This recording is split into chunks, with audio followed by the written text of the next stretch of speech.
यदि आप बालाघाट से बैहर होते हुए गढ़ी जाना चाहते हैं या फिर मुक्की के जरिए जंगल सफारी करना चाहते हैं तो थोड़ा सावधान हो जाइए। सावधानी इसलिए ज़रूरी है कि इस मार्ग पर इतने गड्ढे हो चुके हैं कि आप कभी भी दुर्घटना का शिकार हो सकते हैं, यानी कि आपकी जान को कभी भी खतरा हो सकता है।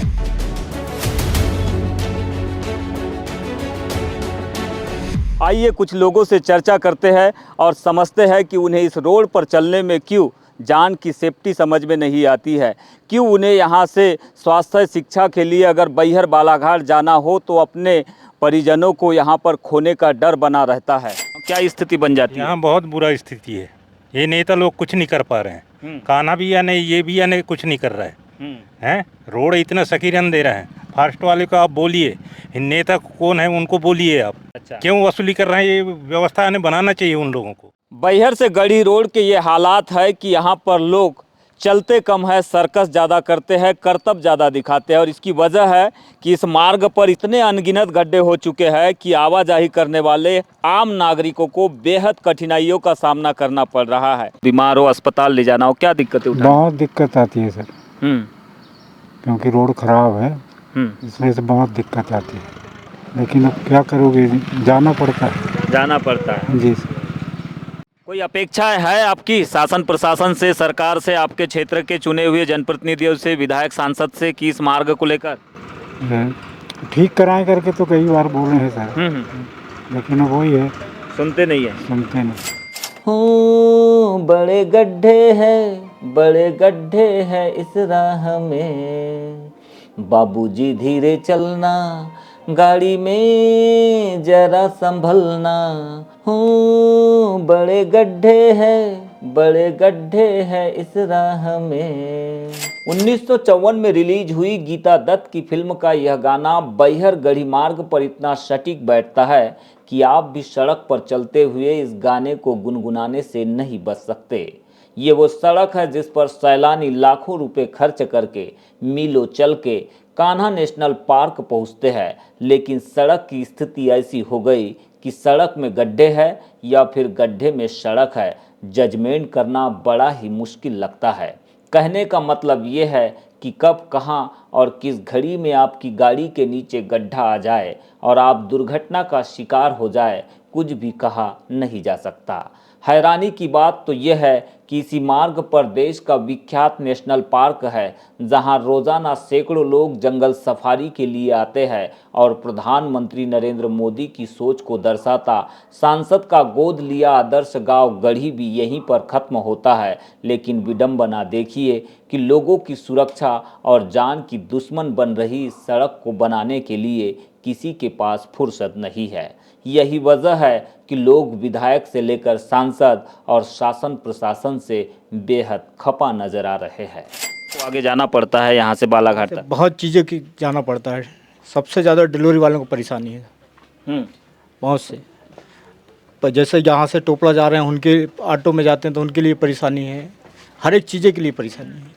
ये बताइए, इस क्षेत्र को पूर्व सांसद ने गोद लिया था, इसको आदर्श ग्राम घोषित किया था, सांसद ग्राम घोषित किया था। कुछ डेवलपमेंट हुआ इस क्षेत्र का जिस हिसाब से दिखता है? कुछ भी नहीं, कुछ भी डेवलप नहीं। बस गोद का नाम है बस। अच्छा, उसके आगे कुछ नहीं। आपका नाम क्या है? आप बताइए, क्या नाम आपका? मैं छत्रपाल मरकाम लिखता हूँ और मेरा ग्राम यहाँ से 7 किलोमीटर है, समरिया करके। और जो इस रोड है, इस रोड में इतने गड्ढे हैं कि आते जाते तो ऐसा लगता है कि हमको 7 किलोमीटर तय करने में जबकि 15 मिनट लगता है, वहाँ हमको 20 मिनट लगता है। और अभी जो पिछले बारिश हुआ, उस बारिश में हमारे इधर के छोटे छोटे हमारे भाई बहन स्कूल आने के लिए बहुत दूर से आना जाना करना पड़ता है। ना तो अभी तक वहाँ का पुल भी नहीं बना है। ये बताइए, शासन प्रशासन के लोग इस क्षेत्र में आते हैं क्या नहीं? आपके यहाँ के विधायक है, सांसद है, जनप्रतिनिधि आते हैं क्या नहीं इस क्षेत्र में? इसमें तो अभी हमारे कलेक्टर साहब भी पिछले बारिश में, अभी बारिश जब हुआ था तब भी आके देखे, हमारे एसडीओ साहब भी आके देखे। बाकी अभी तक ना ही उनका हमको सुनवाई हुआ, ना ही ये पुल के बारे में बस बनेगा करके कब से बताया जा रहा है सर। और सांसद जी तो जी हम जब से उड़ दिए हैं तब से तो ये भी नहीं पता कि सांसद कौन है, बस सूरत भी नहीं देखे आज तक नहीं। अच्छा, जी। पर क्षेत्रीय विधायक तो आते होंगे, उन तक कभी आप लोगों ने शिकायत की है? इतना खराब मार्ग है, आप लोगों को शिक्षा स्वास्थ्य के लिए रोजाना परेशान होना पड़ता है। सर हमने तो जब पुल टूटा था तब हमने कॉल भी किए थे कि सर हमारे पुल क्षतिग्रस्ती हो गया है करके, बोले बेटा हो जाएगा, बस वही बोलते हैं। विधायक जी भी आते हैं तो बस इस एरिया में तो आज तक हमने कोई काम का नहीं देखे सर। शरीर पर क्या इसका प्रभाव पड़ रहा है? शरीर में तो बहुत प्रभाव पड़ता है, जो जैसे आने जाने में कभी गाड़ी ख़राब हो गई तो वो आदमी जा ही नहीं सकता, अपनी ड्यूटी है या फिर जहाँ जाना चाहता है वहाँ पहुँच भी नहीं पाता। वो कोई घटना हो गया तो वहाँ पहुँच ही नहीं पाता। अब रोड की बिल्कुल दुरुस्त, वो बहुत ही ख़राब है रोड तो। हम एक ऐसे समय में इस मार्ग से गुजर रहे हैं कि हमारे साथ इस समय बालाघाट जिले के पूर्व सांसद कंकर मज्जारे जी मौजूद है। इस मार्ग को लेकर उनका क्या ख्याल है, उनका क्या विचार है, आइए समझने की कोशिश करते हैं। बताएंगे मुज्जारे जी।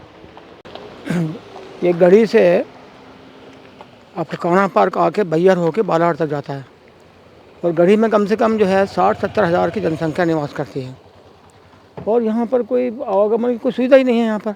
यहाँ तो गड्ढे में सड़क है, ये चल नहीं पाता मुश्किल से और दुर्घटना होने की पूरी संभावना रहती है, कभी भी किसी की जान जा सकती है। लेकिन ये सरकार जो है कोई ध्यान नहीं दे रही है और न ये MPRTC ध्यान दे रहा है विभाग और न ये पार्क के लोग ध्यान दे रहे हैं इस पर, फॉरेस्ट के अधिकारी लोग, कोई ध्यान नहीं है। यहाँ स्वास्थ्य की सुविधा नहीं है, यहाँ से इलाज कराने जाना है बालाघाट बैहर, पढ़ाई की सुविधा नहीं, शिक्षा की सुविधा नहीं, इनको जाना है बालाघाट बैहर, वो जा नहीं पाते हो। बहुत बुरी हालत में लोग जी रहे हैं यहाँ पर। गढ़ी का आके भी जैतपुर तक जाना तो वहाँ नहीं जा सकते हैं, इधर नहीं आ सकते हैं। आपने देखा गड्ढा, कितने बड़े बड़े गड्ढे यहाँ पर हैं, चलना मुश्किल यहाँ से। कितना जोखिम भरा है ये पूरा सफर? बहुत जोखिम भरा है, ज़िंदगी को दांव पे लगाने वाला है ये। अगर चलेगा तो ठीक है, सही सलामत, बहुत खतरा है, बहुत ज़्यादा जान का खतरा बहुत ज़्यादा पड़ा हुआ है यहाँ पर और सरकार बिल्कुल ध्यान नहीं दे पा रही यहाँ पर। और उससे बड़ी बात यह है कि भारतीय जनता पार्टी सरकार ने और उसके सांसद ने जो है गढ़ी को गोद लिया हुआ है। बिल्कुल। और अब वो बताया हुआ कि ये गांव जो है हमारा क्या आदर्श ग्राम गांव है, आदर्श गांव बताया है। उसकी दुर्दशा है गढ़ी की, वहाँ अस्पताल में डॉक्टर ही नहीं बैठता है, चिकित्सक ही नहीं रहता है। आदर्श गांव की हालत देखिए आप, सड़कों की हालत देखिए आप, आदर्श गांव की बहुत बदतर है। यहाँ हर साल जो है कम से कम 2.5 लाख पर्यटक आते हैं, देसी विदेशी दोनों मिला करके, और विदेशी बहुत ज़्यादा आते हैं और हिंदुस्तान के भी, ये छत्तीसगढ़ के लोग तो बहुत ज़्यादा आते हैं यहाँ पर है, महाराष्ट्र छत्तीसगढ़ लगा हुआ है तो बहुत ज़्यादा आते हैं लोग। तो इतने पर्यटक यहाँ पे आते हैं, उनसे आमदनी कम से कम होती है 2.5 से 3 करोड़ रुपए राजस्व की प्राप्ति होती है। फिर भी यहाँ काम नहीं हो रहा है, फिर भी लूट रहे हैं लोगों को, जेब काट रहे हैं। फिर क्यों पैसा ले रहे हैं आप, क्यों जेब काट रहे हैं लोगों की? आप सुविधा आप दे नहीं रहे हैं। क्या कर रही है प्रधानमंत्री मोदी की सरकार, क्या कर रही है मोहन यादव की सरकार मध्य प्रदेश में, और सांसद क्या कर रही है बालाघाट के? भारतीय पार्टी यहाँ सांसद है, वो क्या कर रही है? यहाँ पे एक विधायक जो है यहाँ पर कांग्रेस पार्टी के संजय उइके, वो भी क्या कर रहे हैं? कोई ध्यान ही नहीं। लोग बोलते हमने देखा ही नहीं है, हम पहचानते नहीं सांसद को, ये लोग बोल रहे हैं। तो थोड़ी शर्म करना चाहिए, ये सड़क बनना चाहिए, अधिकारियों के द्वारा सड़क को बनाना चाहिए। जैसे आदर्श गाँव का दावा खोखला है, ये सड़क का दावा खोखला है, कुछ नहीं बना रहे हैं। नक्सलाइट के नाम पर ये बात कर रहे हैं, बजट मंगाते हैं, पैसा खा जाते हैं अधिकारी मिलके, और सरकार भी उसमें शामिल होती है। थोड़ा बहुत जो काम हो गया तो नक्सलाइट के डर से हुआ है, वो सरकार ने नहीं की, अपनी मर्जी से नहीं की, उनका डर से कर दिया। तो बहुत बुरी हालत है इसकी।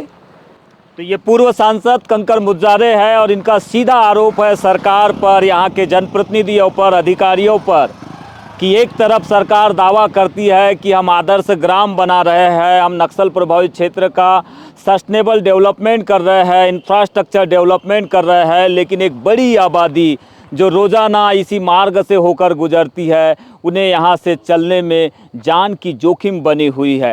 रोड में गड्ढे है या फिर गड्ढे में रोड है, ये कहना मुश्किल है। और इसी के चलते कंकर मुज्जारे साहब आज बेहद आक्रोशित है और उन्होंने सरकार से, सांसद से, विधायक से सीधा सवाल किया है कि ये रोड कब बनेगी, इसका जवाब तत्काल दिया जाए।